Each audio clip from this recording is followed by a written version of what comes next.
In today's video, I'm going to teach you how to create a wedding website on Google Sites. Fast and easy.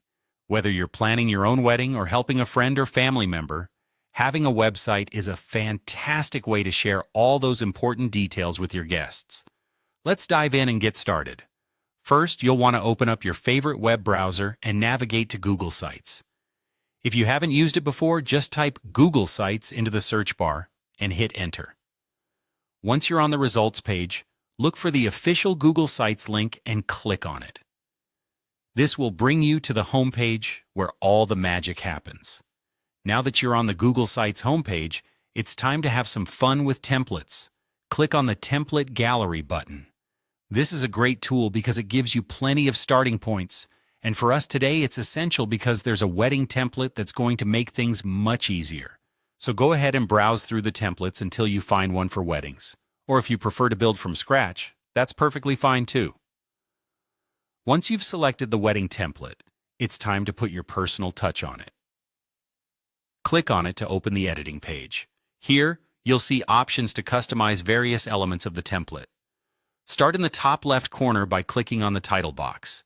This is where you can add a personalized title for your wedding website, like Emma and Jack's wedding, or something unique to your event.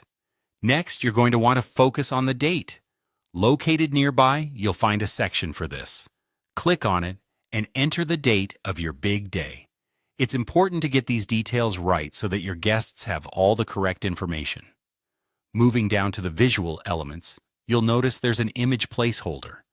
Click on it to change the picture to one that suits your theme, or one that has special meaning to you. It might be an engagement photo, a favorite location, or something else entirely. The choice is yours. For the description part, you have another opportunity to personalize. Here, click on the text box to add details about the venue, the time of the ceremony, or any other important instructions you might have for your guests. This helps communicate everything in one convenient spot. Your website might also have an image gallery feature. You can customize this by clicking through the existing setup and adding or modifying images as you see fit. This could be a gallery of memories or simply themed images that tie into your wedding's aesthetic. Finally, once you're happy with everything you've customized, take a moment to review your site. Once you're sure it looks perfect, head over to the Publish button in the top right corner. Clicking this will make your website live, allowing you to share the link with friends and family. And there you have it. A beautifully crafted wedding website using Google Sites. This approach is both quick and efficient, helping you to focus on other elements of planning your special day. Thanks for watching, and happy planning.